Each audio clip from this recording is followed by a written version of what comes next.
ہم نے نبیوں کو خلق کیا، ان کو منتخب کیا، اور منتخب کرنے کے بعد ہم نے ان کی ہدایت کی صراط مستقیم کی طرف. ہو گئی نا بات؟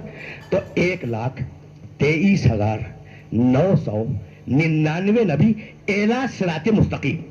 اور اب میرا محمد، سننا بھائی، اب میرا محمد، اور آیت وہ پڑھ رہا ہوں جو ہر ایک کے ذہن میں محفوظ ہوگی، اور قبلہ و کعبہ ترجمہ کر رہا ہوں پوری ذمہ داری کے ساتھ. بہت بڑے بڑے قرآن کے مترجمین نے ڈنڈی ماری ہے اس آیت کے ترجمے میں، لیکن اب جو میں ترجمہ کر رہا ہوں ذمہ داری کے ساتھ. بھائی اعلیٰ اور اعلیٰ کے فرق کو ذہن میں رکھیے گا، اور صراط مستقیم کو بھی ذہن میں رکھیے گا. اب سارے نبی اعلیٰ صراط مستقیم کی طرف. اور اب میرا محمد، بسم اللہ الرحمن الرحیم، یاسین والقرآن الحکیم انک لمن المرسلین علی صراط مستقیم.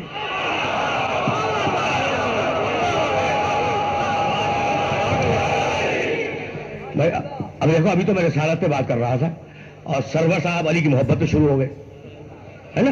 تو اب یہ بھائیوں کا مسئلہ ہے، چھوٹے بھائی بڑے بھائی، ہے نا؟ باتیں ہو رہی ہیں نا؟ تو اب سنتے جاؤ.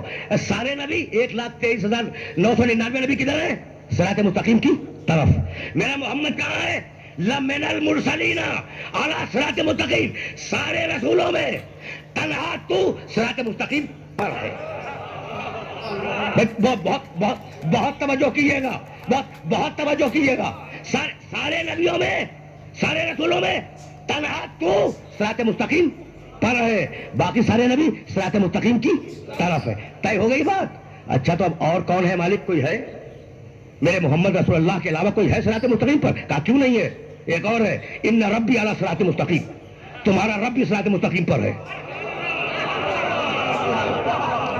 دو ہے، اب دو ہے. بھائی توجہ رکھنا.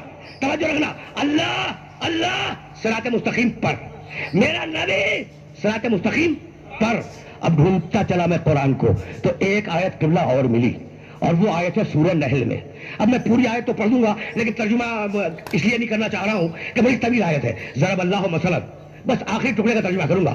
ضرب اللہ مثلا رجلین احدہما ابکم لا یقدر علی شیء وهو کل علی مولاه اینما یوجهه لا یأتی بخیر هل یستوی هو ومن یأمر بالعدل وهو علی صراط مستقیم. دو ہیں، اللہ کہتا ہے انسان دو ہیں. ایک وہ ہے جو کچھ نہیں جانتا، ایک وہ ہے جو کسی قابل نہیں ہے، اور دوسرا ایک اور ہے جو عدل پر قائم ہے اور صراط مستقیم پر ہے. بھائی توجہ رکھنا. اللہ صراط مستقیم پر، محمد رسول اللہ صراط مستقیم پر. طے ہو گئی نا بات؟ اب یہ تیسرا کون نکل آیا؟ ایک ہی ہے وہ، بس وہ ایک ہی ہے جو صراط مستقیم پر ہے. ہو گئی نا بات؟ تو علامہ جلال الدین سیوطی رحمۃ اللہ علیہ نے حضرت عبداللہ ابن مسعود رضی اللہ تعالیٰ عنہ کے حوالے سے ایک چھوٹا سا جملہ اس آیت کے سلسلے میں لکھا ہے. اس جملے کو میں سناؤں گا اور آگے بڑھ جاؤں گا، بہت زیادہ زحمت نہیں دینا چاہ رہا ہوں. حضرت ابن مسعود رضی اللہ تعالیٰ عنہ پیغمبر اکرم کی خدمت میں حاضر ہوئے اور کہنے لگے یا رسول اللہ، اللہ صراط مستقیم پر ہے، تسلیم معلوم، آپ صراط مستقیم پر ہے معلوم. یہ تیسرا کون ہے جو صراط مستقیم پر ہے؟ مسجد کے دروازے پر کھڑے ہوئے یہ گفتگو ہو رہی ہے رسول اور رسول کے ساتھی میں. ایک رسول ہے، ایک رسول کا ساتھی ہے، اور دونوں میں آپس میں گفتگو ہو رہی ہے. یا رسول اللہ، اللہ صراط مستقیم پر ہے معلوم، آپ صراط مستقیم پر ہے معلوم. یہ تیسرا کون ہے آپ کے علاوہ جو صراط مستقیم پر ہے اور ہمیں اس کا علم بھی نہیں ہے؟ راوی کہتا ہے کہ اتنے میں علی اپنے گھر سے نکلے اور عبداللہ ابن مسعود کی نگاہ پڑی علی کے چہرے پر. میں توجہ رکھنا. اور پھر بولے کہ یا رسول اللہ، وہ میرے سوال کا جواب. رسول مسکرائے، کہنے لگے دیکھ بھی رہے ہو اور پوچھ بھی رہے ہو. اچھا، تو اب کتنے ہیں صراط مستقیم پر؟ اللہ. بھائی اب کوئی چوتھا اگر ہے تو وہ میرے علم میں نہیں ہے، قرآن کی آیتوں کے سروے میں نے کر لیا. توجہات مبذول رہے. اللہ صراط مستقیم پر، اللہ کا نبی محمد رسول اللہ صراط مستقیم پر، محمد رسول اللہ کا غلام علی صراط مستقیم پر. تین ہے نا صراط مستقیم پر؟ بھائی سنتے جانا. خدا صراط مستقیم پر، محمد صراط مستقیم پر، علی صراط مستقیم پر، باقی سب صراط مستقیم کی طرف. وہ کہنے لگا سجدہ آدم سے جس نے انکار کیا تھا کہ پروردگار جا رہا ہوں، لاقعدن لہم صراطک المستقیم ولأغوینہم اجمعین.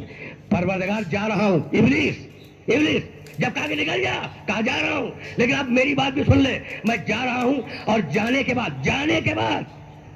بعد تیری صراط مستقیم پہ بیٹھ جاؤں گا. میں توجہ رکھنا، لَأَقْعُدَنَّ لَهُمْ صِرَاطَكَ الْمُسْتَقِيمَ، تیری صراط مستقیم پہ بیٹھ جاؤں گا. وَلَأُغْوِيَنَّهُمْ أَجْمَعِينَ، اور پوری انسانیت کو بہکاؤں گا. الا عبادک منہم المخلصین، وہ جو تیرے بڑے وی آئی پی بندے ہیں، تیرے خالص بندے ہیں، تیرے محبوب بندے ہیں، انہیں میں بہکا نہیں سکتا. تو ابلیس پہچان گیا کہ کچھ ایسے ہیں جنہیں بہکایا نہیں جا سکتا. بھائی توجہ رکھنا، بھائی شکایت یہی ہوتی ہے کہ ابلیس تو انہیں پہچان گیا اور آپ آج تک نہیں پہچانے.